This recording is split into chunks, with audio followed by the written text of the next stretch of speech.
So a lot of people who get into astrology always want to know, hey, when am I going to get in a relationship? When am I going to get married? What's going on with my relationship?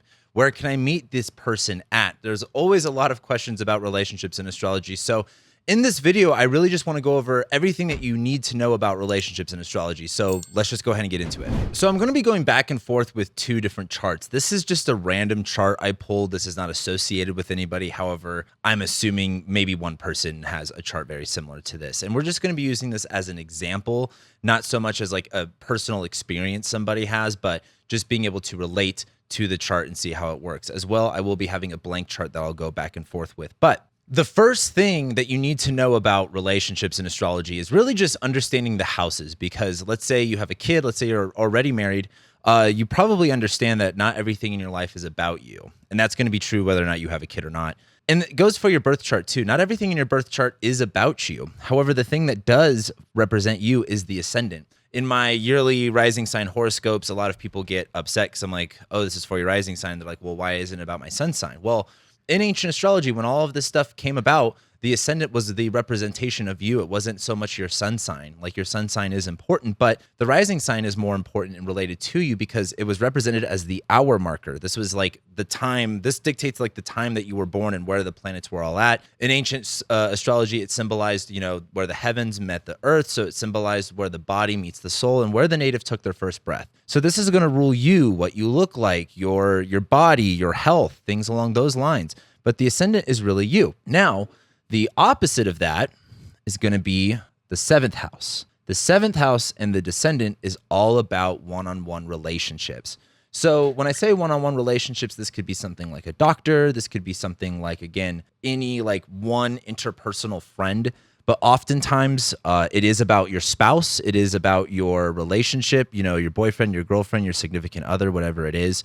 What's funny is when you're married, the seventh house often has nothing to do with you anymore. It has like everything to do with your partner. Like I see that a lot in my client readings where it's like, if you're single and you're dating someone, seventh house still has a little bit more more of your end like in it, versus like when you're just married, it's like almost has nothing to do with you at that point. It's kind of funny. But the seventh house is all individual relationships. So again, when you're married, this is a little bit more serious. However, if you're dating someone, if you're in a relationship, that is still going to be seventh house related. So most things when it comes to relationships are going to stem from the seventh house. Most of you probably know this already, but it's just a foundation in terms of understanding relationships. So now I want to talk about the relationship houses because there's a couple of them. So for example, there are the personal houses in your chart. That's going to be the first house because again, that represents your body, how you look. And then there's the fifth house. This is what you can create. This is also representative of children, like your literal offspring. And then we have the ninth house, which is your personal beliefs, how you see the world. And so these are all very personal houses. These are all related to you. However, the third house and the seventh house and the 11th house are all relationship houses, meaning they are primarily focused on other people in your life. The third house, yes, it has to do with short distance travel and communication. However, it also represents people that are nearby and close to you. Notice how it's close to the fourth house. And the fourth house is all about your family, your parents, and your living situation. And the third house is literally siblings, neighbors, aunts, uncles, cousins, people that you interact with on a day-to-day level. Like, again, you may not be best friends with them, but this would be people that you encounter on the street. This would be, again, your neighbors. Like, how often do you really know your neighbors? The third house is people within physically close proximity to you. The seventh house is all individual relationships. So again, whether that's your partner, your spouse, bestie, even your doctor or something like that, that can show up as the seventh house. And then your 11th house is going to deal more with your network. This is going to be, broader friends. Oftentimes we have friends that we made in high school that, maybe we stay in connection with one or two of them and they live all over the place. That's going to be more of the 11th house. The 11th house is also very close to the 10th. And oftentimes what you see is friendships or colleagues based from work or based from career. But the 11th house is going to be more so of like the friends that you choose versus the third house is kind of like people that are close to you. Now, in ancient astrology, they do often associate the third house with friends as well. And so I think it could be a little bit of a back and forth with the third and the 11th. But these are the relationship houses. Now, why that's important is I want you to notice here, the relationship houses in this chart, so the third, the seventh, and the 11th, are all ruled by water signs. So what you see here is all relationships for this person's chart are represented through the archetype of water. So if it comes to water, this is going to be more emotional, more in depth, more sensitive. Now, in ancient astrology, they also associate fire with emotion, and I find the fire emotion being more like passionate, more ambitious, more fun, versus the water is more closeness, connection, deepness. And so this person is going to relate a lot more to other people and have much more interactions with people that are related to more emotional connection, more deep connection. Maybe that's what they seek, or maybe that's just their experience with relationships in general. For example, this person has Scorpio ruling their third house. So when it comes to their siblings or their cousins or aunts and uncles, there's this kind of like intense thing that's going on there, or maybe some deep rooted issue, or possibly a very deep and strong connection. Same thing, Cancer rules this person's 11th house. So there's a lot of like close, empathetic, connection to their friends. They like to share their emotions. They like to be trustful with their friends. They're very defensive of their friends. But Pisces would rule this person's 7th house. The archetype of Pisces it's ruled by Jupiter. I'm kind of getting ahead of myself here, but it's a optimistic, philosophical, spiritual zodiac sign. Pisces is more yin, so this is going to be someone, or their experience of relationships are kind of more deep, more mutable, more adaptable. And again, this is all stuff that I'm just skimming over the surface because we're going to go into each one of these layers as deep as we can go just for this video. Now, I will say, this all changes, of course, depending on your birth chart. And there's no one thing where it's like, this is what relationships are in your chart and that's it. Astrology gives us a very holistic picture about all types of relationships. And so it's going to be up to you to put the pieces together with your chart. But just to kind of go over it here, for example, this is also a water ruled 7th house too, so that doesn't really help. But if the fire signs rule your 3rd, 7th, and 11th, like a lot of relationships for you are very passionate, very like fun, very kind of maybe even like there's some anger involved there. If there's earth signs that are involved, like relationships for you have to be a lot more stable, a lot more committed, a lot more, not so movable or adaptable. And if air signs rule your 3rd and 7th and the 11th house, there's a lot more intellectual, a lot more ideas, a lot more communication involved in your relationships. And when I say involved, that could be what you're into, how you interact with relationships, or just the general context of relationships in general. So let's talk a little bit more about this 7th house, because again, the 7th house is going to provide probably the most context and understanding about relationships. So the first thing is, again, it's going to represent who. This is going to be, again, this could be something like your baby daddy, for example. Typically when you're like in the process of a divorce, the 7th house still continues. It's like not until that divorce is finalized, then that person may not be so 7th house. But like, again, if you have kids with this person, they're probably still going to end up showing up in the 7th house. But this could be girlfriend, boyfriend, significant other, whatever, pretty much any one-on-one personal relationship. And like I said before, the zodiac sign that rules it is really important. And the zodiac sign that rules the 7th house is going to give us a very important archetype that relationships will play out in. So for example, this person might have, has Pisces in their 7th house. So relationships for them are going to be much more jovial, much more optimistic and fun and spiritual, or they like people that are involved with philosophy and, again, emotional depth. Pisces is also a mutable sign. Something to understand with the zodiac signs is their modality. So for example, the cardinal signs, which are much more initiatory, they begin things, they start things, are going to be Aries, Libra, Cancer, and Capricorn. The mutable signs, which is Gemini, Pisces, Virgo, and Sagittarius, they're all about adaptability and changeability because they represent the changing of the seasons. Gemini season represents the change from spring into summer. Virgo represents the change from summer to fall. Sagittarius represents the change from fall to winter. And Pisces represents the change from winter to spring. And so there's a lot of adaptability and mutability with this person's 7th house. So again, what I see more so with people who have a mutable 7th house is like their taste of relationship change.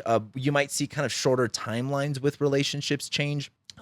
They might like the one archetype of Pisces. So whoever this person is might have to have some sort of spiritual depth, a lot more inward emotional connection, but they are also very adaptable and changeable. But again, the exact taste of that person might change, especially if you have like a Gemini 7th house. Like I unfortunately have a Gemini 7th house. I shouldn't say unfortunately, but like my taste, like I don't have like one taste. It's like just whatever I'm into at that moment. And so the zodiac sign is going to be really important. It's going to play out the archetype. So I want to go over the different zodiac signs that might rule someone's 7th house.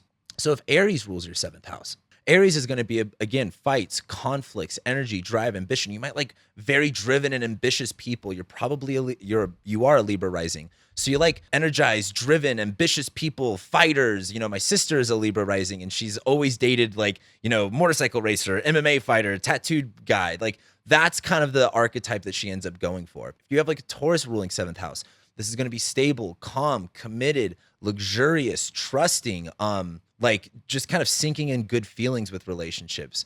And if you do have a Taurus 7th house, you're a Scorpio rising. You're kind of like deep and intense in general, but your 7th house is much more chill and relaxed and plentiful and bountiful. So you look for relationships that can provide a lot of resources, that can provide a lot of material wealth, and that could feel more comfortable and stable and like a secure. If you're a Gemini rising, that means you have Sagittarius ruling your 7th house. So Sagittarius is also a Jupiter ruled sign. So it's about philosophy, abundance, hope, beliefs, religion. But it's Sag, it's much more adventurous, it's much more external, it's much more yang energy, it's much more like, what are we doing today? Let's go on an adventure, let's have some fun. There's a jovial aspect no matter what, but Sagittarius might be more outwardly ambitious. If you're a Cancer rising, I love bringing up the Cancer risings because Cancer risings are much more like sensitive, they're much more protective, defensive, very controlled by the moon, but Capricorn rules your 7th house. So there is some sort of archetype along the lines of tradition, till death do us part, someone who's very serious, someone who's very stable, someone who's very committed. And it's like your relationships are either nothing or they're like forever. This also goes for Leo risings. Leo risings are very like confident and want to be the center of attention, or they come off very bold, but the 7th house, their relationships have the archetype of Aquarius. So there's something intellectual about them. There's something, again, mysterious or somewhat like outcasted from society. And Aquarius being ruled by Saturn, it's again that long-term commitment, that old wisdom that Aquarius might have. If you're a Sag rising and Gemini rules your 7th house, you're going to be more curious. The people are going to be a little bit more intellectual, communicative, changeable, adaptable, kind of like mentally stimulating. Those are going to be the archetypes around your relationships. If you're a Capricorn rising, Cancer is going to rule your 7th house. So while you're very serious and kind of like down to earth and very like brass tacks, the moon ruling your 7th house and Cancer ruling your 7th house is going to be much more emotional intimacy, that trust, that like, again, that bond that can't be broken sort of a thing. Like you are the hard walls that protect the inner intimacy part of relationships. If you're an Aquarius rising, Leo is going to rule your 7th house. So while you're a little bit more different out there, you like people that are very full of pride and full of passion and that full of emotion and that are very confident. And if you're a Pisces rising, you have Virgo ruling your 7th house. So again, someone who's detailed, intellectual, grounded, stable, very I could just emphasize on the detailed and the organized part, but that's going to be a big part of the archetype with relationships. If you're an Aries rising, Libra rules your 7th house. So while you might be more ambitious and driven, you like people that are more chill, that are more relationship oriented, that are more beauty and luxury oriented and peaceful, rather than you being a little bit more charged up. And if you're a Taurus rising, Scorpio is going to rule your 7th house. So there's a lot like, well, you're pretty chill. Okay, so I have a few people I know in my personal life that are Taurus risings, and they're like cottage core. But they always end up dating like bikers and like drug addicts and gangbangers and shit like that. It's like they come off very soft and pretty, but they like the intense like bad boy archetype. It's so funny. So the next step here is going to be talking about the ruler of the 7th house, because yes, for example, this person has Saturn in the 7th house. We're not going to talk about that just yet. I want to talk about the ruler of the 7th house and where that is located. So this person has Pisces ruling their 7th house. What we want to do is we want to find Jupiter, because Jupiter rules their 7th house, and we have Jupiter in the 3rd house here. So a few things. Number one, whatever house that the 7th ruler is in is going to probably give you the most context around relationships for you. This is, where do you guys meet? What do they do for a living? What is the context of the relationships? How do you typically find your relationships? I have a client actually who is a Virgo rising with Jupiter in Scorpio in the 3rd. She lives in New York City, and we were bringing up relationships, and we were just talking about how she encounters people, and she was like telling me how she just met this like guy that works at this restaurant like across the street from her and was dating him for a little while. And it's just very like, oh, you literally met your relationship that you're interacting with in a 3rd house way, like someone that was literally near to you, someone that was literally in your commute, someone that was close to you, like a literal neighbor. I thought that was really funny and such a good example of the 7th ruler in the 3rd. Another example of the 7th ruler in the 3rd might be like, again, you meet them, like it might be like your sibling's friend. It might be like a friend of a family member. Again, it might be related to short distance travel or communication. But the other thing with the ruler of the seventh house and where it's at, it just provides so much context. So for example, this person has Cancer rising. If their moon is in the eighth house, because the moon would rule their seventh house, that might be meeting someone via, again, even like a death or a shared resources. In fact, I have a really good example of this. Now, the thing to understand with the seventh ruler and something like the eighth is it's not only going to provide the context of like where you guys meet or what they do, but it provides a lot more context about what happens in the relationship or what the relationship is like. Here's a really good example. I was going to wait for this till the end, but let's go ahead and talk about it. We're looking at Jackie Kennedy's chart, and we're also going to look at JFK's chart. And the reason we're using them as examples is they're kind of one of the most prolific relationships that we have the data on that are easy to tell. And so, for example, Jackie has her seventh ruler in the eighth. Now, what does this mean? They actually met through a dinner party. Venus is like fun and gatherings and like connections, and Gemini is again like something like a dinner party. I thought that was very interesting. And so she met JFK through this dinner party. That's how they met. It was, again, fun social gathering, but also big context here. A big part of that relationship was eighth house. He died with her in a very traumatic way. Now, if you have your seventh ruler in the eighth, please take this with a grain of salt. Your chart is going to be different. You're not Jackie Kennedy. So I don't think you have to have your husband or your wife's brains splattered all over you. But this is a really good example of like both how they met, again, and how they met too is at this dinner party that their mutual friends shared together. So again, it's this other people's resource. Like, hey, I have this resource of these connections. We're having a dinner party. I want you to meet people at. That was the context, but it provided other context surrounding the relationship, which was, again, a death. And we also see that in JFK's chart as well. He also had his seventh ruler in the eighth house, and they both, again, met with someone else's resource. I would argue that Jackie Kennedy's birth chart is a little bit more symbolic of like dinner party stuff. But again, this idea of dying and relationships being connected with one another. I think something else to talk about with JFK and Jackie's relationship was they struggled with infertility, and they also struggled with JFK cheating. And let's just look at that real quick. Her fifth house ruler of children was in detriment in the eighth house, which again is like death, other people's money, shared resources. So there was some issues here, right? Like there's something symbolic here about like issues with children. And she also had Venus opposite her Saturn. So again, there's kind of this contention with relationships. And this is something I'm going to dive much more into, but I wanted to just show you the context of like how much we can really derive from this. And I think the biggest one is, hey, like her seventh ruler was straight up in the eighth. They met at this social gathering, someone else's resources. And the big part of that relationships was he died with her. And that was in both of their charts. So now when we go back to this chart, let's say your ascendant ruler is in the ninth. You might be meeting this person through social media. The ninth house rules social media. Through college, it rules higher education. Through travels. For example, if your seventh ruler is in the ninth, you might be dating a foreign person. They might be born from a foreign land. They may not be the same race as you. The seventh ruler in your ninth could be dating a teacher, dating someone who is academics, dating a politician or a lawyer, something around those lines. Now, let's say your seventh ruler is in the 10th. You will probably meet someone around your career. Now, here's the deal with the 10th house is the 10th house in ancient astrology also dealt with marriage a lot of the time. Like, yes, the 7th house is marriage more in particular, but the 10th house is about public reputation, how the world sees you. And so why that has to deal with marriages is because, again, back then, a lot of marriage was like cementing, family estates and wills. And it was much more about like connecting bigger families together. So the 10th house can represent marriage in general, but the moon in the 10th house might be meeting people in the line of your work. This might even be dating someone like your boss. Or again, this could just be showing like a special connection with like an authority figure in your life. Let's say your moon is in the 11th house. Again, what you see is meeting them through friends. This one's like one of the easiest ones. Like, again, your friends introduce you, you go to a friend's party, there's someone there. That's something. Moon, let's say this person's 7th ruler is in the 12th house. Now, the 12th house is hospitals, isolation, alienation, repressed, unacknowledged parts of yourself. I just saw an Instagram reel of a comedian doing crowd work.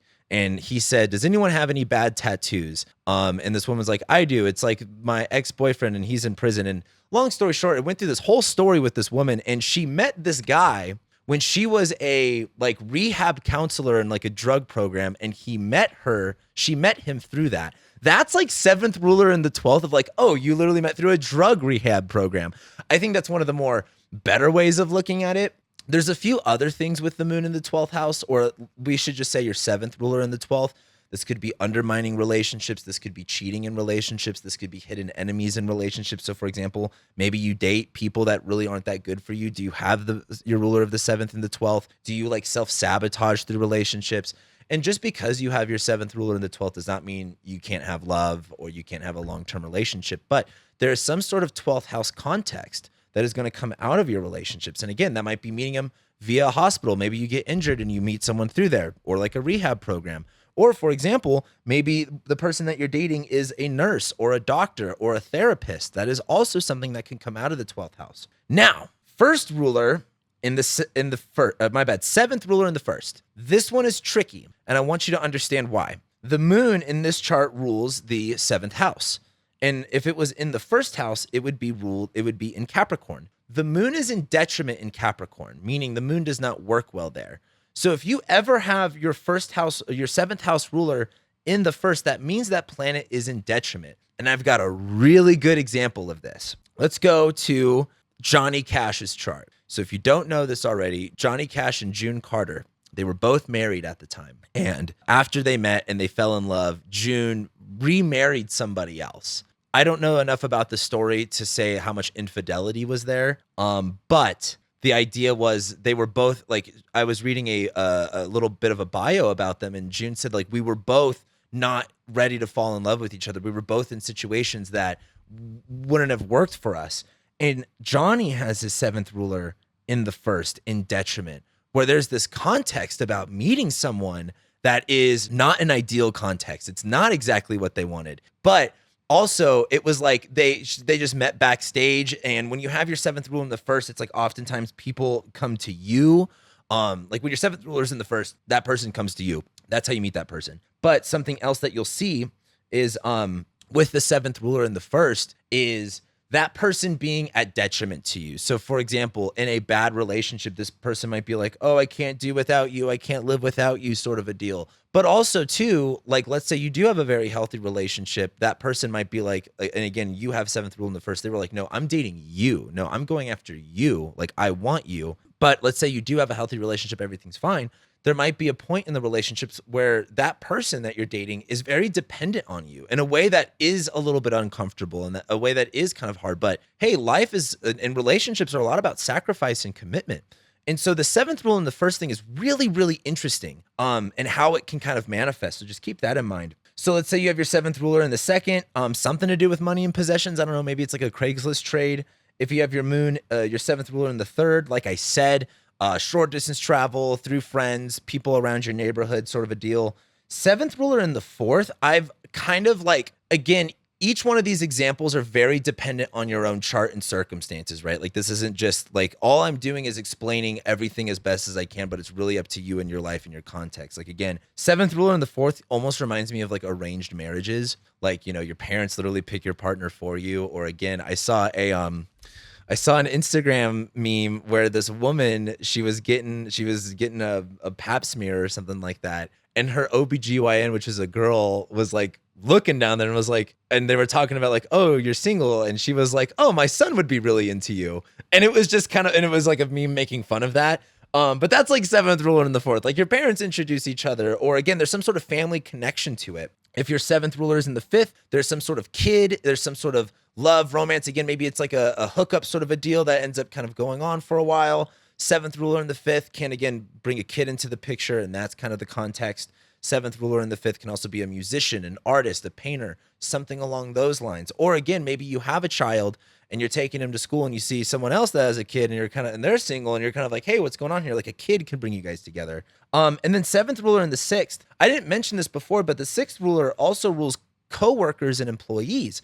And I've seen in my practice, like people who like, who have 7th ruler in the sixth, like met through coworkers, or they've dated their coworkers before. Same thing with 7th ruler in like the 10th, or things along those lines, but the 7th ruler in the 6th. And then when you have your 7th ruler in the 7th ruler, or my bad, the 7th house in the 7th house. So let's say your moon is in Cancer, and let's say you're Capricorn rising, your moon is in Cancer in the 7th house. That does get a little bit trickier in terms of like providing the exact context of where you guys meet. But again, that might be something a little bit more formal, like This wouldn't exactly say where, but this could be through, again, someone else recommending you. This could just be, and again, if you have moon and Cancer in the 7th house, you really don't have a right to complain. It's like, oh my God, you have one of the best placements for relationships. No, we can't give you more details. But that's what I wanted to get through here. And so real quick, I just want to kind of go over the archetypes of what planets would rule your 7th house. So for example, let's say, Mars rules your 7th house. This might be more like fun, furious, energetic, maybe even through some sort of a fight or a conflict or a sport if Mars rules your 7th house. If Venus rules your 7th house, this might be more, again, relationship oriented. It might be more through a connection, a shared pleasure, a hobby that you guys are into. If Mercury rules your relationships, this might be, again, something through just communication or through talking or through chatting. If the moon rules your 7th house, again, there's some sort of like really close connection, an intimate thing you guys experienced. If the sun rules your 7th house, this might be a little bit more of like they're like, not just like they're there, but like the sun ruling your 7th house is kind of more so, and of course, it really just depends on where the sun's at. The sun ruling your 7th house is kind of like, again, spotlighting someone. Saturn ruling your 7th house is kind of like, it might take a long time to find them, but it's like, and Saturn ruling the 7th house too is like, you may not even realize you were supposed to date them. Like there's some sort of like boundary or rule or limitation that inhibits you from dating them at first. And Jupiter too, it might be through a learning experience or through something a little bit more like opportunistic or like, oh my God, this is kind of happening. So the other part of this too is this person, so coming back to this example, is this person's 7th house is ruled by Jupiter, and it is in Scorpio in the 3rd. So not only is the 3rd house going to give us a lot of context as to what this person does, how you meet them, what the interaction is like, but it's also in the Scorpio sign. So for example, let's say, you meet someone like walking down the street, or there's like a bar that you go to and you start seeing the bartender. Like Jupiter and Scorpio is like, that gets really deep really fast. Jupiter and Scorpio kind of like reveals truth behind closed doors. You might, in this person's experience with relationships, they might be uncovering a lot of things when they do get into relationships. Jupiter is about belief and hope and religion and abundance. And it's in Scorpio. It's like, I want that deep, dark, desires connection. Like, and that could be both with the good and the bad. Like that comes with the good, the bad, and the ugly, if that makes sense. Like with Scorpio, you get the ugly, but the good part of it is like, yo, you guys are, it's really, really real. You want to know what zodiac sign the planet that rules your 7th house is in. That's going to give a little bit more context as well. So for example, again, going back to this chart, this person, their 7th house is ruled by the moon. So again, if it's in Virgo, this is going to be like their partner might be a little bit more nerdy, analytical, like very academic. Let's say it's in Libra. This might be someone who's a little bit more of a smooth talker, more relationship oriented, has a lot of friends, has a lot of public notoriety because it is in their 10th house. Let's say their moon is in, Pisces. There's a lot of emotional sensitivity around relationships. There's a lot of, and again, I'm talking more so about the 7th ruler being in Pisces, not so much just the moon, but someone that's, again, a little bit more spiritual, a little bit more optimistic, more adaptable. Let's say their 7th ruler is in the zodiac sign Taurus, someone who's very committed and stable, unchangeable, things along those lines. Now, the next part to talk about is going to be planets inside the 7th house. And if this is already feeling like a lot and a little bit confusing to you and you're really new to astrology, I'd really recommend the course that I have on my website called How to Read Your Birth Chart. If you only know like maybe your sun, moon, and rising, and you don't really know how to put the pieces together, this course is really perfect for you.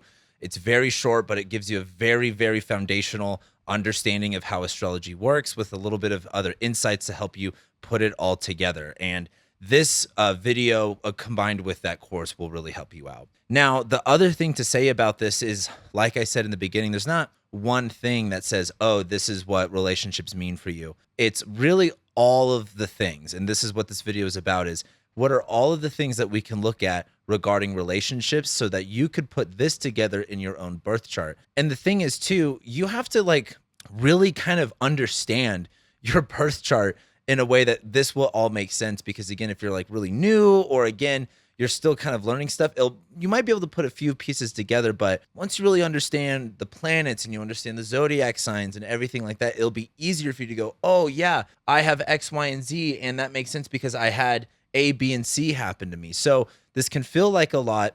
And again, I'm going over very general things here. With everybody's birth chart, it's all going to be a little bit different. Nonetheless, this is essentially everything that we can cover with relationships. So the next thing to talk about are planets in the 7th house. Planets in the 7th house are also going to add context to the relationship. how you deal with relationships, what relationships look like for you. So for example, this person has Saturn in the 7th house. Saturn is about restrictions, limitations, discipline, authority figure. Now, Saturn in the 7th house could literally be like they're into older people. Like Saturn is old people. And so I've seen it before where there's a big age gap and someone is dating someone who is a lot older than them. Saturn in the 7th house could be like, again, barren. Like you don't get a lot of relationships. And if you do, it's very, very serious because you go about relationships in a very serious way. Saturn in the 7th house, again, could just be more restrictions. There's a lot of boundaries with relationships. You have a lot of hard boundaries. Saturn in the 7th house might be like you're hard to open up to. But going through the rest of the planets, let's say, oh, did I mess up? Yeah, I did. Let's say you have, again, the moon in your 7th house. There's a lot of empathy and emotion and sharing that you like in relationships. There has to be a lot of trust there. Let's say you have the sun in your 7th house. What's funny about the sun in the 7th house is like these are just like some of the most relationship oriented people. They are very focused on relationships. They kind of light up more when they're in a relationship. Just a big part of their being and their willpower comes from relationships. And this is also true, by the way. Like I mentioned earlier, we were talking about your 7th ruler in the 1st. Now, if your 1st ruler is in the 7th, it's kind of the same deal. Like as even sun in the 7th house, like you are a very relationship oriented person. Like you like being in relationships. You're very one-on-one with people. You like being invested into them. Like a big part of you is in relationships, but the sun being in the 7th house is more so like, again, a lot more energy, willpower, vitality coming through relationships.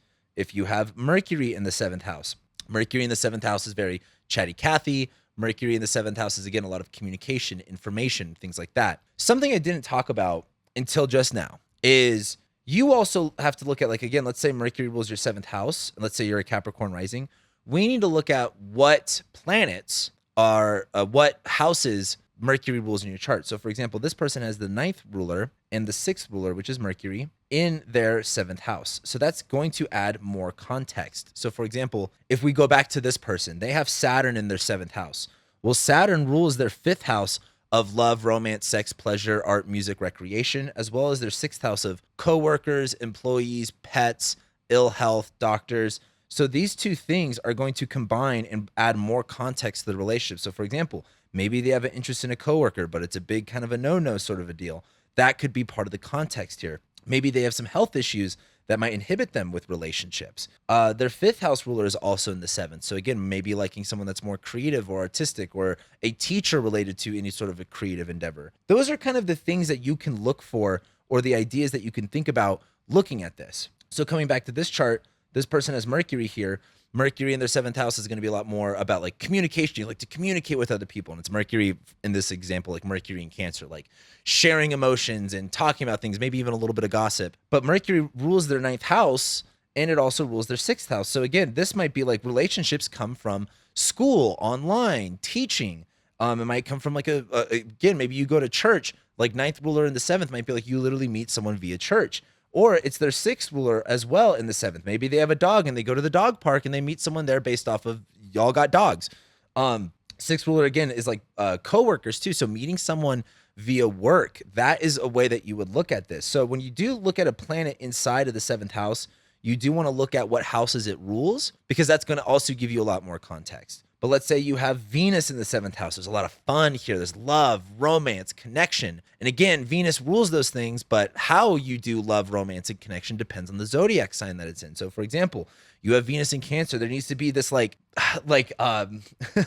Venus in Cancer is very soft and trusting, like passionate, love-making sex. You know, let's say you have Venus in Aries in the 7th house. It's kind of like the forbidden fruit or kind of like, there needs to be some spiciness to it. There needs to be, Angelina Jolie has Venus in Aries. And I always look at her as a good example with like Mr. and Mrs. Smith. Like they like try to kill each other for like an hour and then like they just like have really hot sex afterwards. Like that's kind of like Venus and Aries kind of a vibe. So you want to know what zodiac sign Venus is in, but what planet is also in your 7th house will help determine. Now, if you have Mars in the 7th house, Mars is a malefic. I got Mars in the 7th house. Fights, conflicts, are a big part of relationships for you. Like you just don't get out of relationships without there being some sort of adversity.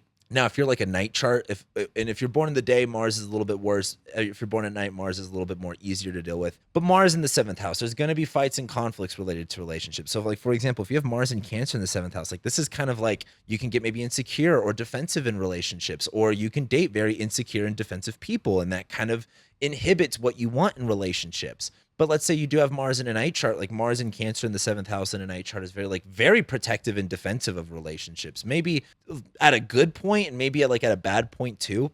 If you have like Mars, let's say in Aries in the seventh house in like a day chart. So again, you're going to be dealing with fights and conflicts. There is going to be drama. There is going to be like very heated moments, but that's also very heated, very passionate. We're going to talk about Mars and Venus as signifiers for relationships in just a minute, so we'll get more into that. Let's say we have, and again, Mars in the seventh house might be dating athletes, might be dating, again, like if we're doing like traditional astrology, like dating a warrior or something like that. Someone who battles, someone who has conflicts or that like seeks out conflicts and they're really good at handling them. Let's say you have Jupiter. I can't draw the Jupiter. I know that's a 4, but that's the Jupiter symbol. Let's say you have Jupiter in the seventh house. You like someone who's philosophical, who's very idealistic, who, makes you see the bigger picture, that teaches you a lot of things, that has a lot of wisdom, and is very also just optimistic in general. You like the happy-go-lucky people. And then we have Saturn in the seventh house, like we already talked about. There's a lot of limitations, restrictions, till death do us part sort of a thing, all of that stuff. So you want to know what planet is in your seventh house and what zodiac sign that planet is in, and what houses that planet rules in your chart. So like, for example, this person has their ascendant ruler and their second ruler. Saturn is in detriment in Cancer, in detriment in the first. So again, this is kind of someone like maybe they should have broke up with someone a long time ago, or they have had past experiences with relationships where they felt very stuck, or because they were committed, like they, got married, they felt like they couldn't leave, even though there was probably things that they should have done.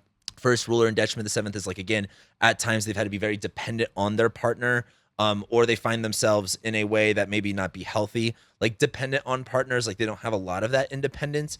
And that's just how it is. Like they've maybe had to work through that, or maybe they struggle working through that. And it's also maybe your second house ruler in the seventh too. So financially, this person would be dependent on their partner. Financially, again, maybe they're dating someone who's controlling over their resources and they can have access to it. Or again, maybe this is also someone who's like a gold digger and just like wants to use relationships for money. There's there's many different ways that this can kind of look. And this isn't me casting like, oh, if your first ruler is in the seventh, like you'll never have love, or people will always treat you like shit or whatever. It's just like understanding your patterns in relationships and the context of your relationships via your chart. And it's going to look different for each and every person. For example, someone who has their seventh ruler. So again, this person has seventh ruler in the ninth. One person could be dating a teacher. One person goes to a foreign country, meets the love of their life.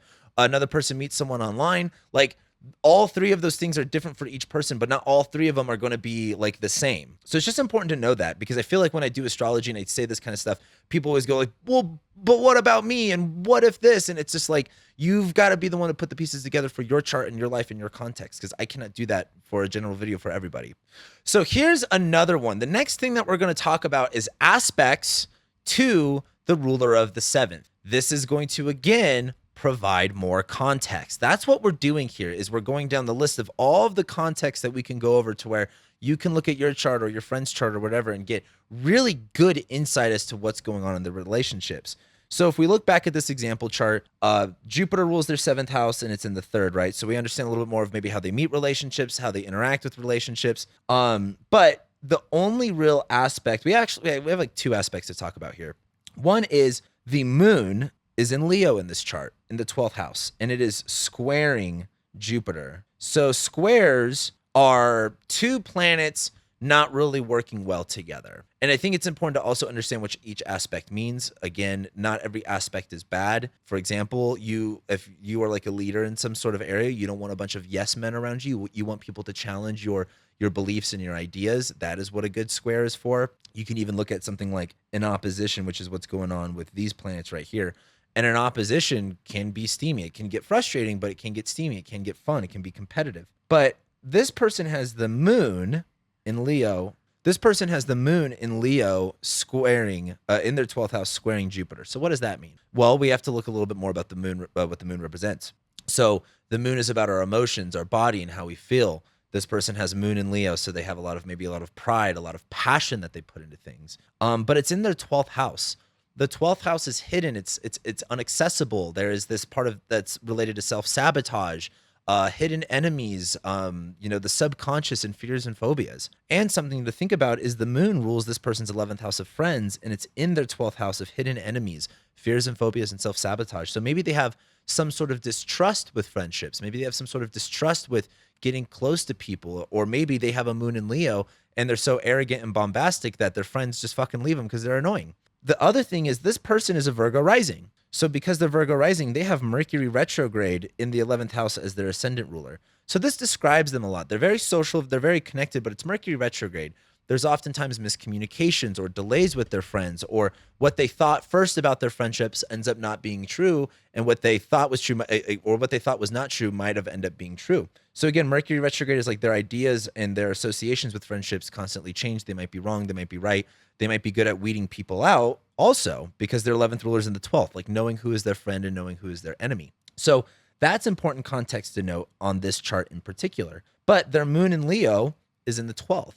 So this might be hard for them to show, again, confidence, or to really share their, like confidence, their own ego. You know what I mean? Like some people can be too egotistical, but some people can just downplay their ego and really what they want, that it doesn't help them. But their moon in Leo is in the 12th house of self-sabotage. So there is a part of this that is very kind of like, hey, you're being a little bit egotistical, and sometimes being like really raw and rash about your emotions gets in your own way. It self-sabotages you. And that's squaring their 7th ruler. And so Jupiter's in Scorpio here, where Jupiter in Scorpio is very sensitive, it's very trusting, it's very, secure. And that moon in Leo might be like sharing their emotions or stuff about their relationship or their partner that maybe their partner doesn't want to be shared with. Or again, maybe their partner shares something about the relationship or them that they don't really want to be public. That is what this can look like. The moon is also squaring Jupiter. So it's kind of like the moon in Leo, again, wants recognition, wants that passion, but it's squaring Jupiter and Scorpio, where because of the secrecy around the relationship or the depth of the relationship, they may be afraid to tell their friends about it. They may be afraid to share the kind of people that they're dating with their friends. And so they have to kind of keep it hidden and secret. But because of that, they feel insecure about the relationship, and it kind of ends up foiling the relationship in some way. So this is a really good example of just like an aspect to your 7th ruler, because whatever your 7th ruler is at in aspects to it are going to, again, add more context. So for example, let's just say this person has Mars in Taurus. Let's say it was over here. Let's say it was like at 5 degrees Taurus, and it was exactly opposite their Jupiter. So this is a really funny one because Jupiter is in Scorpio. That means it's ruled over by Mars. And so Mars is going to have a little bit of a, influence on what relationships are like. And Jupiter is opposite the planet of fights and conflicts and, energy, drive, and ambition. Mars is in detriment in Taurus. So there can be this kind of like, Mars in Taurus is very, what's the word I'm looking for? Stubborn, immovable, at times. They don't deal with conflict all that well. They deal with it by just being unmovable and unadjustable and very steadfast in their argument. So there could be this kind of, again, stubbornness that really puts a lot of tension in their relationships, and whether that's from them or their partner. So for example, Mars rules this person's 8th house of other people's resources. So for example, if you are the 1st house and that rules you, and the 2nd house rules your money, what you own, the 7th house is all of your relationships, and the 8th house is like if you're married to someone, that's their money, that's their resources. And so this person's chart, their 8th ruler of their partner's money is opposite their 7th ruler of relationships. So there could be money issues. Maybe this person has, a spending habit that really gets in the way. And again, money and finances are a big part of relationships. And so that would be something that I would look at here. And so when you look at the aspects to the 7th ruler, you're going to, again, add a lot more context to the chart. All right, so now I want to start talking a little bit more about planets in your birth chart just in general that deal with relationships. So for example, we're just going to talk about the moon for a second. We're not going to put the moon in a zodiac sign or a house. Oftentimes when people first get into astrology, they're looking at like, oh, if you're a moon in Leo, you should date a moon in Sag because it's both fire signs. Or, for example, if you first started getting to astrology just by reading sun sign horoscopes, and it's like, oh, a Taurus should be with a Cancer or a Capricorn, that sort of a deal. That's not really what I'm here to talk about, but just more so of like, what are the parts of ourselves that are going to give us more information about relationships? And the moon's really important because the moon is about emotions. The moon is how we feel. The moon is, again, how we trust and how we really create a lot of intimacy. And so wherever the moon's at in your chart is going to tell you a lot more about what intimacy and trust and connection looks like for you. So for example, like if you have a moon in Libra like me, I'm really relationship oriented. I've got a lot of fire. I've got a lot of air. I'm really brash. And sometimes I seem insensitive, but my moon's in Libra, like relationships are very, very important to me. And I want them to be balanced. I want them to be healthy. I want them to be fair. And when I don't have that in my life, it causes me a lot of emotional distress. For example, let's say you have a moon in Scorpio. This is a good example because the moon in Scorpio is fallen. The moon doesn't work that well in Scorpio. So someone who might have a moon in Scorpio might have like very deep-seated emotions. They feel very intensely, and oftentimes it brings them down a lot. And it's like one of those things where what the moon in Scorpio is really good for is having like sensitivity and empathy for very, dark situations or people that are going through very bad things. But, when it comes to relationships for them, if they can't relate on that deep level, if it's all surface stuff, like they're not going to feel good. If they feel like they can't trust their partner, they're not going to feel good. If they feel like, they're hiding something, because again, Scorpio is about secrecy and things being hidden underneath. The moon in Scorpio is not going to like that. And that's kind of just true for any Scorpio placement. But the moon is how we relate in connection and intimacy. And so you really want to look at what your moon sign is to understand what intimacy looks like for you, what trust and connection looks like for you. And it's going to be different for every single person, but the moon is a big part of that. So the next planet I want to talk about is Venus. So that's the moon. We're not going to talk too much about sun signs because we're going to talk about composite and synastry here in just a moment. And I've got some kind of opinions on it. I don't know if everyone will agree or not, but I've just been doing this for a long time. So I think, I've got a little bit of say so. But let's talk about some planets here. Venus. Venus is love, romance, connection, sex, pleasure. Wherever Venus is at, or what zodiac sign Venus is in, like that's going to be the kind of like, again, love, romance, and fun. That's a big part of relationships that you're going to be looking for. So for example, if you have like Venus and Capricorn, Venus and Capricorn people are funny. I love Venus and Capricorn, but it is a very like strict, serious sign, which doesn't mean it has to be like all business and no love, but there's kind of like, there has to be like rules of engagement. There has to be like boundaries. There has to be like, but with those boundaries, and you get all the fun stuff with Venus, there has to be some sort of level of commitment or seriousness or maturity that comes with it. And, for example, like someone who has a Venus in Gemini is not going to date people the way someone with Venus and Scorpio would. Like Venus and Gemini is very like fun, sporadic, social. It's got to be like, stimulating. And I've always joked, like, because I have Venus and Gemini, like I really like casinos. Like there's all this like noise and lights and everyone's smoking and enjoying each other and gambling. Like there's got to be that fun, lighthearted aspect to Venus and Gemini, but that's not Venus and Scorpio. Like Venus and Scorpio is much more like, hey, like there might even be some insecurities about passion. Something I talk a lot about in my consultations with people is when you look up Venus and Scorpio, it's very like BDSM, 50 Shades of Grey, S&M, stuff like that. And there's a part of that that's true. I know plenty of people that have those experiences with Venus and Scorpio. But something that you also see with Venus and Scorpio is celibacy. I see a lot more so of my Venus and Scorpio clients deal with long bouts of celibacy than the BDSM stuff. And the reason that is Venus is about pleasure, but she's in detriment in Scorpio. Whoops, that's not what I wanted to do. Like she doesn't do well in Scorpio. And if Venus is about pleasure and she's in a sign where she can't have access to the orthodox ways of having pleasure, well, guess what? Venus is still Venus. She still has to have fun. So there's some sort of fun aspect about not having pleasure. And so that could look like celibacy, or that can look like BDSM stuff. So that's why I bring this up, is like when you start dating people or just understanding how you interact with relationships, wherever Venus is at is going to tell you a little bit more of like what you want and what's fun. Now, to talk about Mars, this is a thing. And again, this is my opinions on all of this stuff. Most astrologers have varying opinions on each and every little thing.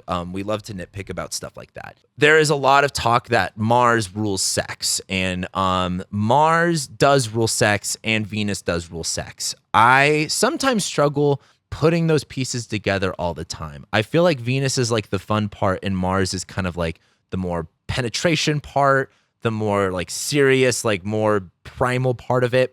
And like if I were going to put 3 planets together that just represent sex for the most part, it's going to be Moon, Mars, Venus. And so Mars is going to be a little bit more of the like if Venus is pleasure, Mars is again a little bit more primal here. Mars is a little bit more intense. Mars is going to be like what drives you. And again, when it comes to relationships, especially if we're talking about like heterosexual relationships, there's the kind of like person that, and this isn't true, I guess, just for heterosexual relationships, but like there's the person that pursues and the person that doesn't pursue, the person that like receives, and the top or a bottom for all the gays out there. Mars is going to be more of like the top energy. And Mars is also too, like a lot more of like, I guess the passionate part of it. With Mars and sex, like again, I think it's easier to understand sex with the Moon and Venus for the most part. And again, your 5th house, which we're going to talk about in a second, but Mars does play an aspect of it too. But Mars in relationships is also going to be about fights and conflicts. Like for example, if you are dating someone and your guys' Mars are opposite one another, you're going to get some arguments. You're not going to see eye to eye on a lot of things. And you might be the kind of person that's okay with that. Like you've learned to work through confrontation, but your partner may not be that good at confrontation. So it's really hard for you guys to navigate. So understanding your guys is like, your placement versus their placement is going to be important too. Because again, conflicts and fights, like name one relationship that hasn't had some sort of a conflict of some sort. So Mars is kind of a weird piece to the puzzle, but I've got a hot take. I've got 2 hot takes. I talk about Mercury in relationships a lot. And a lot of people look at like, again, Moon, Venus, who should you date, 7th ruler, stuff like that. But Mercury is communication. And anyone who's been married, anyone who's been in a long-term relationship understands how important communication is. What is your communicating style? I have Mercury in Leo. Like, I just say it as it is. Like, and I hurt people's feelings along the way, but that's just how I do it. And sometimes I've had to like realize, oh my God, I just kind of hurt this girl's feelings. Like I need to like maybe chill out a little bit and be more sensitive and empathetic to that. Maybe you have Mercury in, Virgo, where you're like, here's my, exact list of everything I hate about you and everything that's wrong. And it's just kind of like, maybe that person doesn't deal with criticism well. Maybe you can kind of chill out on like keeping a bullet point list of all of the problems and be a little bit more with the flow with things. Mercury is going to be how you communicate with one another. And so understanding your Mercury placement and how you communicate is not only going to help you in communication and like being able to express yourself better, but also help you understand like, hey, where can you like, for example, I'm Mercury in Leo and I'm a Leo sun. So of course I just think everything I say is the best and I do everything the best. Yeah, I know. But I've learned with Mercury and Leo, like, hey, it's Leo, it's a hot sign. Like I can sometimes burn people with it. And I've got like Mars and Gemini too. And it's like, I have to sometimes, take stock of like the things that I say and maybe like, while it didn't affect me that much, or if someone said something like that to me, it wouldn't affect me that much. To other people, it might affect people differently. So just understanding that the way that I communicate is the way that I communicate, and when is that good and when is that not so good. The other one is going to be Saturn. Saturn is going to be about commitments. Saturn is long-term things. So if you're in it to win it, like again, if you're like till death do us part kind of person, looking at Saturn is going to help you understand a lot more about your relationship to commitment, your relationship to the long-term thing. Where is Saturn at in your chart? Where is Saturn, what zodiac sign is in? Is it debilitated? Is it dignified? Showing where Saturn is at is really going to help you understand what commitment looks like for you, what you want out of a commitment, what you want out of the long term. So Saturn is also there a lot for that. So this leads me to the 2 houses that we haven't discussed yet, and that's going to be the 5th house and the 8th house. If you are into modern astrology, or if you are on Astro Twitter in like 2018, 2019, boy, does everyone have an opinion on the 8th house being sex or not. And a lot of people talk about the 8th house being sex, and I just completely disagree. The 5th house is literally sex. Like it says that in most ancient astrology books, but the other part about that is that it rules children. And in, I think today in modern society, we look at sex as much more like surface level. And like, again, and yes, that's important. I'm not saying that that's a bad thing. Like don't enjoy sex, but it is like procreative. Like that is a huge part of it. And so the 5th house being about creation and children is a big part of it. And so if you want to know a little bit more about sex, look at your 5th house. And again, go over the list. What zodiac sign rules your 5th house? This is Taurus. So again, I can think of, I have such a dirty mind. Taurus ruling your 5th house just reminds me of like sex at a charcuterie board with like foods, and it's like wine drunk, like very like relaxed, fun, sensual. You want to look at what house your fifth ruler is in. You want to look at what like again, this person has a Venus ruled fifth house. Maybe they have Venus in Virgo. So their Venus, again, which is love and relationships, is fallen in Virgo, and it's their fifth house. So they might have some insecurities about relationship or about sex. They might even be like a little bit like of a like grossed out by it at times. They might be kind of like again insecure or sensitive.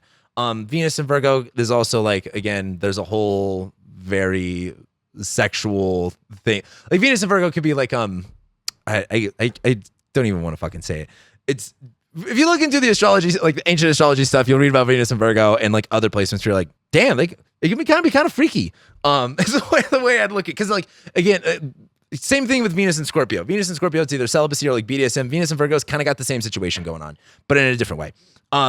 So there's where your fifth house is at. And again, sex is really important in relationships. The other thing about the fifth house is it rules like love and romance. Like, how do you charm people? Like, again, if you're dating someone for 30 years, but you haven't been on a date night and there's really no love, like, okay, sure, cool. You've got Saturn in the seventh house. You know how to be in a relationship forever.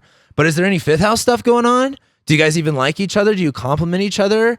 Is there good sex? Like, that's going to be a big part of the fifth house. So again, looking at what planets are in the fifth house, what zodiac sign rules your fifth house ruler, where it's located, things like that are going to be a big part of it. And so that brings us to the eighth house. So why I find the eighth house important for relationships is because money, essentially because of money and shared resources. So just like the first house is you and the second house is your money and your finances, the eighth house is your partner's money and partner's finances. But if you guys got married, well, this eighth house is now both of your guys' finances. This lights up this axis. So with why the eighth house is important in terms of understanding relationships is, again, you might be in a situation where the love, the romance, it's all fun. But the second you guys maybe move in together, or, you know, you guys get married and start sharing joint bank accounts, or that's where you're going to want to look at the eighth house. And maybe, again, all the love and romance is good. But let's say you have like, you know, Mars in Leo, or like Mars in a day chart in general in the eighth house. There could be fights and conflicts around that, and kind of understanding like, oh, this person's great, but let's say you guys argue about, you know, shared resources, just like knowing like, hey, you've got Mars in the eighth house. Like, this is a very sensitive topic for you. This is where a lot of conflicts in your life come from anyway. So just know that that's, you know, going to be emphasized even more in some sort of a serious relationship. Same thing too, like, again, if you're, and this would also be like if you wanted to look at like your partner's chart, like their second house, but the eighth house is really like combining your guys' material resources together. And a lot of divorces and breakups happen because of money, because of circumstance around that. So I just think the eighth house is important to look at, again, with everything that I said. What zodiac sign rules it? What planets are inside of it? Where is that planet at in your birth chart? Aspects to it, so on and so forth. So it's like you can separate the relationship versus handling finances together, because, again, a lot of people can't do that. And so that's just a really good way to use the eighth house in understanding relationships in your life. So the next thing to talk about is composite and synastry charts. This is, I mean, I just feel like everyone loves a good composite and a synastry chart. And if you're unfamiliar with what these are, essentially there is I'm going to coin as a theory in astrology where if you take your chart and you take someone that you're interested in or someone that you're dating's chart and you compare and contrast them, you can tell whether or not this is your twin flame or the love of your life. And to be honest, there's a use case for a synastry chart. And I feel as if the tool that is being deployed for it is wrong. So for example, like let's say you're a Sagittarius and you're really interested in a Virgo. You're going to read, oh, Sagittarius and Virgo, you can't date, don't do that, you're going to butt heads. That's not the case.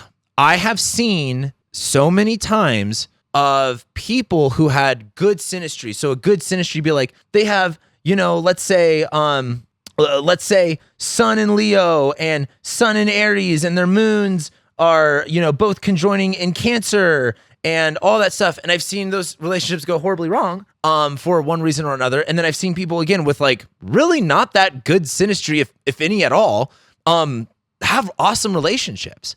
And so the reason I bring this up is people love being like, oh my God, is this the right person for me? Like, he's a Virgo, this and this and that.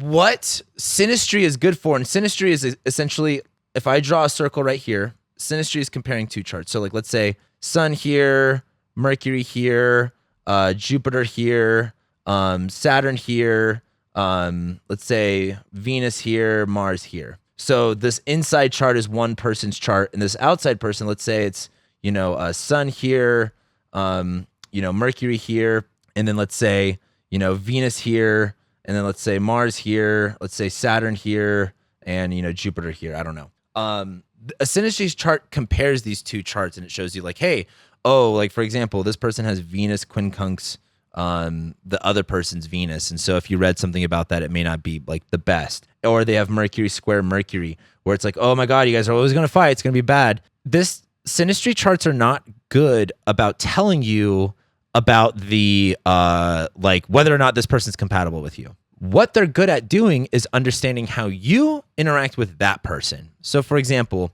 one of these people has Mercury in Cancer and the other has Mercury in Libra. They square each other, which means they have different priorities. Mercury in Cancer's priority is empathy, sympathy, trusting, and maybe even again, like Cancer actually has, I don't want to say a lot of negative qualities, but like just Cancer is always just really like babyfied, like infantilized. And even though there's some kind of like bad parts to Cancer, and that can involve like things like gossip. But then you have like Mercury in Libra, where there's like a lot more about like balance and, being like judicial and being fair. And so there's this kind of like, Mercury in Libra wants to be balanced. Mercury in Cancer is like, but what about my feelings? And so what this would be good for is understanding like you and this person that you're seeing, like you guys might have different ways of communicating with each other, which doesn't mean that it's bad. It's just more of like, hey, the second you kind of see that tension light up, being like, whoa, okay, I understand this person's communication style is more sensitive and more empathetic, and I'm very relational, so I'll be able to relate to this person a little bit more, and be able to balance it out rather than just taking it as a full-on attack. This person has a sun in Gemini, and this person has a sun in Scorpio. Boy, what a combo that is. Someone with a sun in Scorpio might be a little bit more in like deep intense, and sun in Gemini just be like surface intense. Like there's deep and there's wide, like Scorpio's deep, Gemini's wide. So like your guys' willpower is going to be like not even complementary, but just different. But that doesn't mean you guys can't get along. Let's see, your guys' Mars sextile here. So there is a part of, like, again, the way that you fight, the way that you have confrontations are different. This Mars and Aries person's very direct, going to be right in front of your face, versus the Mars and Aquarius person might need to like run away or hide away or kind of avoid or go AWOL for a minute because the confrontation might be difficult. And the Mars and Aquarius person might be more unmovable in their opinion and doesn't want to argue. They're like, no, this is how I feel and that's it. For example, let's say this person has Venus in Leo and this one has Venus in Capricorn, where Venus in Leo is like, but I'm not getting enough attention and blah, blah, blah. But Venus in Capricorn is like, let's get real here, grow up a little bit. That doesn't mean you guys can't date. It's just understanding this stuff. Like Venus in Leo, the person with Venus in Leo, like has a lot of passion, wants to be seen, wants to be glorified. And the Venus in Capricorn person might be able to provide that for them. But what they want and what is joyful for them is like rules and boundaries and the commitment and stuff like that. And so what I think is what synastry is good for is just seeing how two people interact with one another. I don't like the word compatibility because I think the word compatibility insinuates this like there is someone there that is perfect for you and you're only going to find them like, and it has to be perfect through the birth chart. I've seen a lot of relationships where they weren't into astrology and they married, they got, they have a loving relationships, and then you look at their chart and there's good things and there's bad things. But like, why would you self-sabotage a relationship by looking at the, synastry and just being like, oh, well, that's it. This can't be good in any way.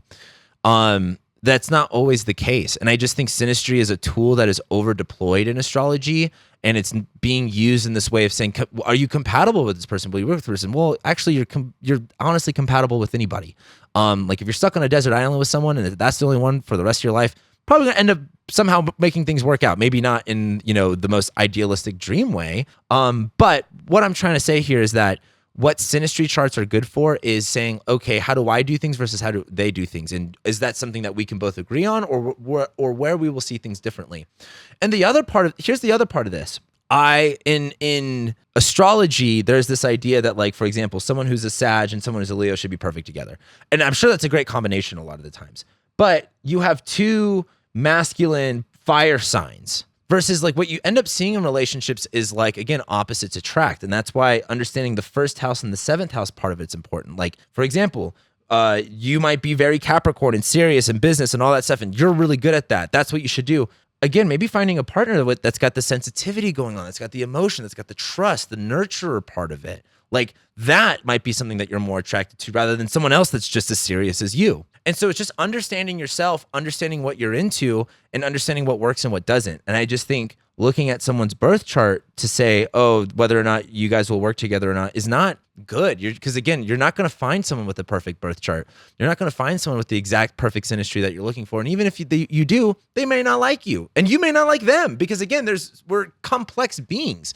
Like just because they look good on paper does not mean that they look good in real life. Like that's the point of astrology, and that's why in both my delineations and in my videos and in my consultations, I love saying on paper, because like on paper, this is what it looks like. But how this looks in the real world always changes up a little bit differently. And then there are composite charts. So a composite chart is essentially like, let's say someone is born on, July, like we'll just use my birthday, July 22nd, 1996.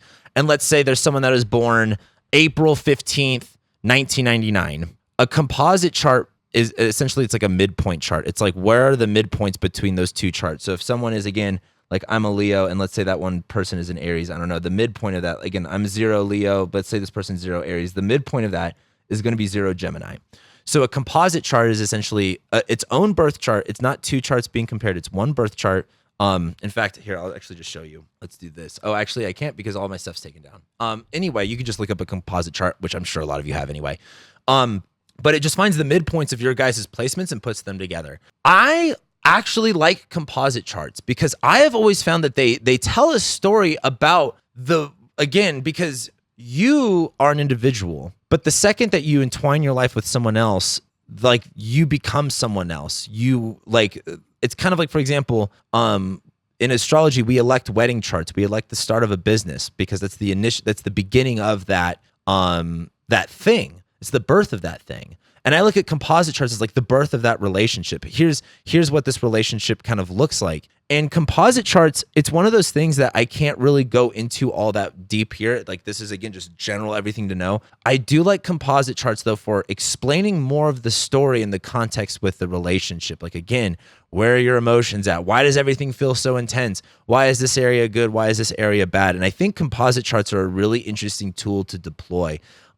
Again, I would argue everything that I've said up to this point is like foundational basis. And then like something like a composite chart is kind of like if you're baking a cake, it's a decoration. It's a little add-on. It's not I don't want you judging all relationships based off the composite chart. And so I would use the composite chart as just like, again, another tool to use to get a little bit deeper of the relationship, what you two are like together and what that person, what that entity looks like. And last but not least, let's talk about timing. Now, if you really want to know about timing, you got to get a consultation from me or a consultation with another astrologer, because this is kind of like very, very dependent on your birth chart. And this is not something that I'm going to say this right now and you're going to be like, oh, I totally know when and where I'm going to get married or get in a relationship. But if you want to know the timing of when you guys might get married, when you might get divorced, when you change relationships, when you finally meet someone, that's what this is about. And there's really like just a list of like very basic things to know. Number one is when the ascendant ruler is conjoining the seventh ruler. So right now I'm mostly talking about, like for this case right here, I'm talking about transits. So for example, let's say you're a Scorpio rising. So you're Scorpio rising and Taurus rules your seventh house. So Mars is your ascendant ruler and Venus is your seventh ruler.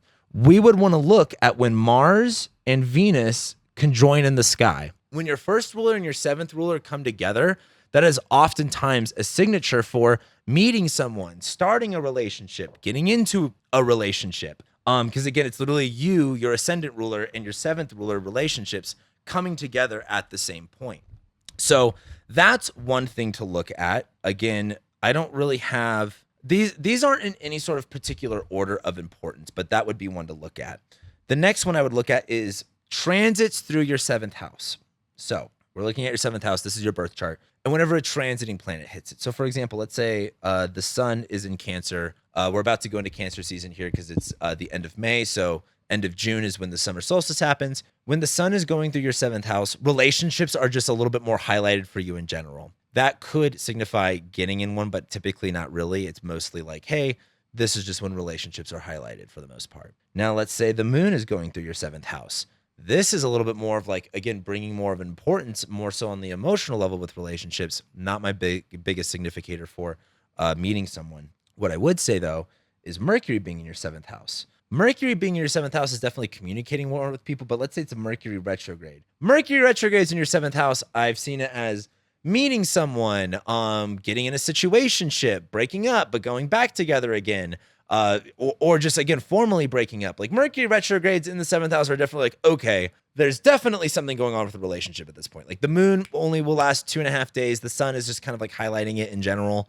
But a Mercury retrograde will definitely bring up relationship issues, relationship problems, communication stuff, delays and changes in relationships. A typical, just like a Mercury transit, it really depends on the chart here. Not so much unless Mercury rules your seventh house or it rules your ascendant. That will be a big deal. And that's the case with any of these. So for example, if we talk about Venus transiting your seventh house, Venus is definitely a good significator for relationships, having more fun, enjoying things, dating people. Like Venus going to the seventh house is oftentimes, or again, maybe you're already married, having more fun, having good sex, all of that stuff. Again, it depends on your chart. So for example, if you're a Taurus rising and Venus is your ascendant ruler, but she's transiting your seventh house of Scorpio in the seventh house, maybe that's not a good time. Maybe this is a time where it's like very deep and very kind of gunky and kind of like, again, you're at odds or you're at detriment with your partner, or again, you're like desperately single, or like, again, there's like that celibate phase. Like that's like, again, this is what I'm saying. It's very dependent on the chart, but typically Venus is going to be good for most people. Mars, you're probably going to see more fights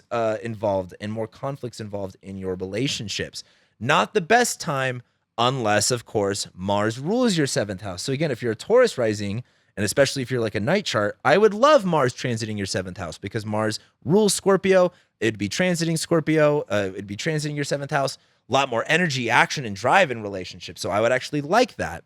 Then we have Jupiter. So Jupiter is actually going to be a really good significator of getting in a relationship. The thing is, Jupiter, that's a horrible Jupiter glyph. Jupiter is about abundance, opportunities, and expansion. And there's two things that you typically see with Jupiter. Jupiter in ancient astrology rules both life and death, but it also rules, again, drunkenness and like sobriety. So there's a part of Jupiter where I've seen like, oh, you're in a relationship, Jupiter transits your seventh house, you break up.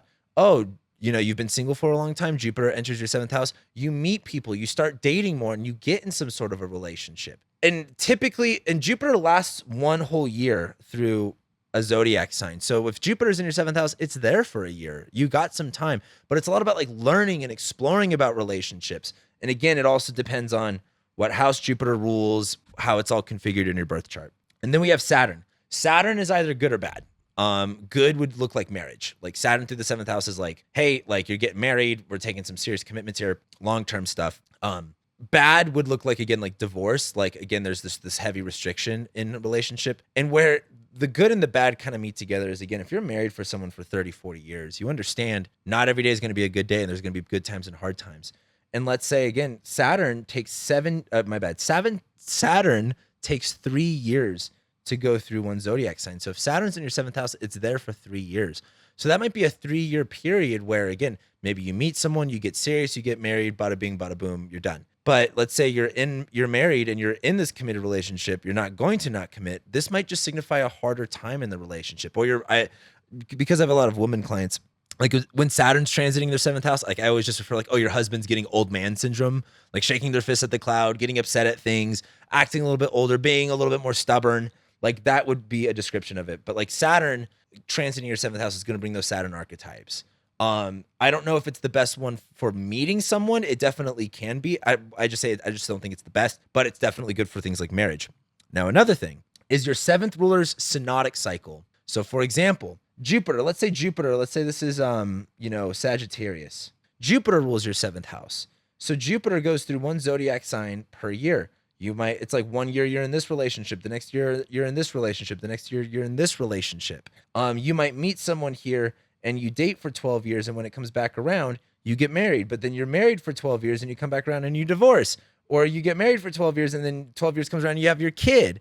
Like Jupiter ruling your seventh house is like you're on Jupiter's timing. Same thing with Mars. I've actually seen this a lot in my clients recently, is if Mars rules let's say again, this is Scorpio, Mars rules your seventh house. So Mars retrogrades will be a really big deal. So it's like, again, if Mars retrogrades in your seventh house, that will be a big part of relationships. Mars retrograding in your second house, that will be a big point in relationships. Whatever Mars is doing in the sky is going to be a big deal for relationships. It's going to help with timing and understanding things because Mars rules your seventh house. The next thing is going to be Venus retrogrades. I think so not every Venus retrograde is a relationship. Typically, when you see Venus retrograde in general, like you'll hear a lot of stories of people like meeting someone, it's very hot, and there's a bunch of changes, and then it ends up not working out. It's like a 3-month stint sort of a thing. And that's true. So like a Venus retrograde in general, like that just brings up, again, relationships in general. But a Venus retrograde in your 7th house is definitely going to be relationship oriented. This might be a reevaluation of relationships.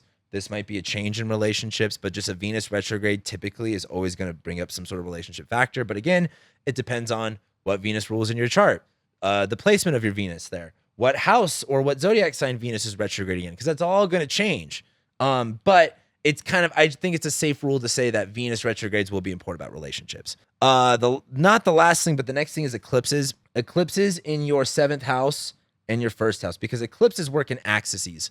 So for example, if the north node is in your 1st, that means the south node is in your 7th. Let's say the north node is in your 7th, that means the south node is in your 1st. That is lighting up the relationship axis for you. And eclipses are like major endings and major beginnings. So like this would, again, open or close doors related to relationships. Both good and bad. Not always bad, not always good. It just, again, kind of depends on who, what, when, where, and why. But eclipses are really good pinpoints, especially if they're the 7th and 1st house. Other ones would be like eclipses in the 5th house and the 11th house, maybe the 10th house, but I don't really think so. It's really just going to be first these houses and these houses, in my opinion. And last but not least, and again, this is why I emphasize, like, if you really want to know this kind of stuff, you really just need to get a consultation with me or another astrologer, or learn this kind of stuff on your own. But there's timing techniques. There's things like annual perfection, zodiacal releasing, looking at your solar return chart, looking at your secondary progress chart, and combining all of those things. And that will give you a good idea of what is happening in relationships, when it's going to be happening, why it's happening, and all of that stuff. And this video is already almost an hour and a half long. Annual perfections are a much more detailed technique that I won't be able to go over in this video. But that's really, at the end of the day, everything that you need to know in the most general way about relationships and astrology. And of course, there's a lot more to this, but this is the best guidance I can give to a general audience, to where you could take all of this and apply it in your own chart. And like I said before, if this was a lot for you to understand and this was a little intense, please get my How to Read Your Birth Chart course. I think it will really help you like cement the foundations of astrology and help you read your birth chart and other people's birth charts from here on out. As well, if you want more about relationship stuff, feel free to book a consultation with me. And with that being said, I'll be seeing you guys next time.